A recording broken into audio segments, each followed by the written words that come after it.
Hello again. Today's reading is going to be from Hiding with the Billionaire. Hopefully you can read that. It looks backwards to me, so I have no idea what it looks like to you. This was a really fun series for me to write. Anybody who knows me or has followed me in my newsletter knows that I am, wow, that's really close, isn't it? Knows that I am really into gaming, online gaming. And one of the games that I like is called League of Legends. And it's an online battle arena game. And so I thought, wouldn't it be fun if we had some of my characters create a game similar to that? League of Legends is not the only one like it. But it opened me up when I got involved playing with it. It was actually our sons who recommended that we give it a try. Because we've been gamers since, I've been a gamer since Pong. I mean, so you know how long that goes. But anyway, so the one of my characters, Rafe, first appeared in Second Chances 101. He is the son of the female main character. He had just graduated from high school and had earned a scholarship to Harvard. He's quite bright.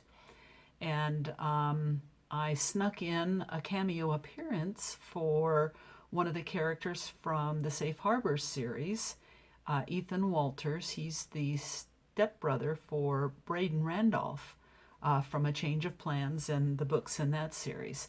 And so I always knew that I wanted to bring Ethan into the story with a love story with Rafe's stepsister, who is the daughter of the male love interest in Second Chances 101. So I've mentioned this before. You can see how my characters all kind of, I like to have them tie into each other in their worlds where it's possible. And so Sam's love story with Ethan was in King's Cross Lovers. But poor Rafe, he'd had 2 books where he was a secondary character and hadn't yet had his opportunity. So knowing that I was looking at this series and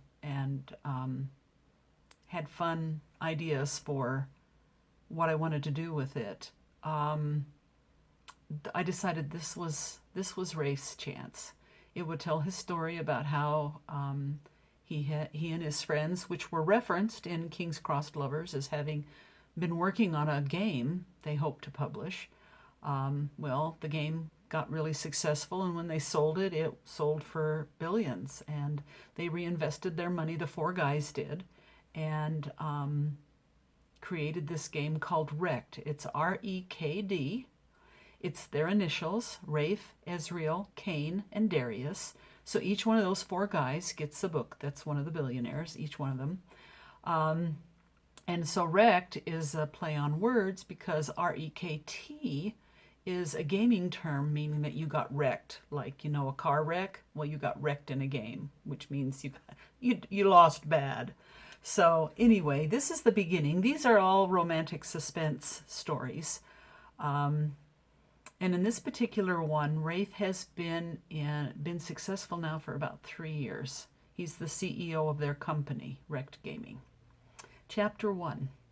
In spite of the warmth of the Arizona spring, Ahri Meisner held her cold hands to her chest, fear battling frustration, as her husband frantically threw his clothes into a suitcase. "What's going on, Zed?" She kept her voice level. When he was like this, it never helped if she showed her emotions. "Where are you going this time?" "It's business." He refused to look at her, which wasn't a good sign, and shot her anxiety even higher. Ahri had never seen him so agitated before, and that was saying a lot, considering how Zed had been acting lately.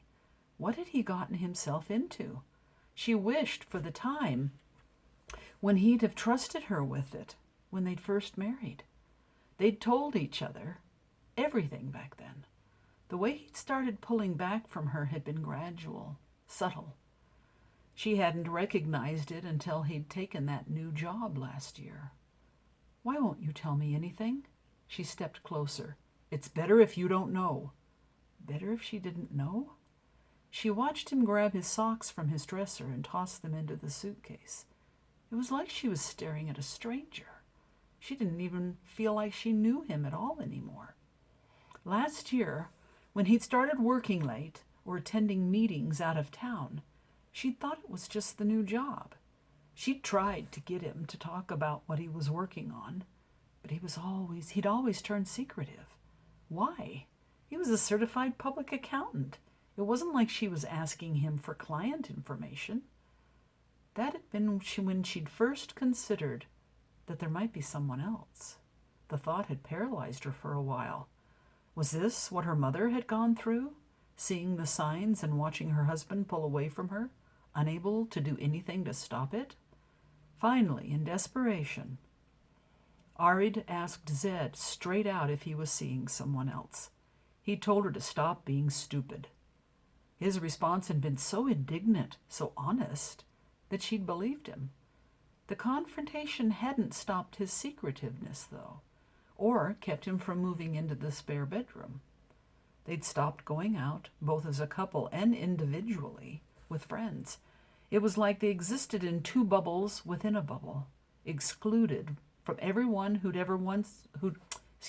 excluded from anyone who'd once mattered to them, and separated from each other. With Zed out late at business meetings or away on business trips, she'd sat home alone as a distraction from her pathetic life and played the game her brother had helped create. The few friends she'd had left hadn't been able to talk her into going out with them. She'd floated in a kind of limbo, unable to fix her marriage, but refusing to move out, not after what her father's leaving had done to her mother. Once upon a time, Ahri and Zed had been friends, and friends didn't run out on each other. "Have you done something illegal?" she asked. Zed zipped up the suitcase and faced her. Her throat went dry at the anguish in his expression. "Please tell me," she whispered. "We're done." He picked up the bag, seeming to steel himself, determination closing him off from her with a finality so firm it was like he'd turned a key in a lock. "I'm leaving, and it's not safe for you to stay here either." A cold chill went down Ahri's spine. It seemed like she was standing on the edge of a cliff that had started crumbling underneath her, and she was about to plunge into the chasm below. "Why do I need to go somewhere?" "Will you stop asking stupid questions?" Zed shouted. "I told you it's not safe. Can your mother take you?" Take her, not stay with her. Ahri felt stupid, like her brain couldn't make sense of his words. He wasn't just going on a business trip. He was leaving her. How ironic, since she'd been debating leaving him for 6 months. "I can't go to her," she said, raising her voice for the first time. "Don't you ever listen anymore? She moved back to Korea last month." "Well, call your brother then." Zed didn't spare the sneer he always used whenever he mentioned Kane. "He's got plenty of money to keep you safe." There was that word again. Safe. "Zed, please. Are you okay?" She reached out to touch him, but he jerked away. "Don't you get it?" he hissed, the veins in his neck bulging and his expression crazed. "It's over. We're over." Ahri dropped her hand and stepped away. She bit back a bitter laugh. It'd been over from the moment he'd taken that new job. "It's been fun, but..." His words dropped off, and he stared at her for a few seconds, his expression a myriad of emotions, sadness, regret, and something Ahri had never seen there before, fear. That was when she realized his hands were shaking as he walked away, out of her life. She didn't know how long she'd stared at the quilt on his bed, rumpled from his frantic packing. Still numb, she walked into his bathroom. He'd been in such a hurry, he hadn't even taken his toothbrush. I hope you enjoyed today's reading. If you have any questions, please feel free to post them in the comments, or you can... I'll be posting this on Facebook, so if you have questions there, I'd be happy to entertain any of them. Have a good weekend.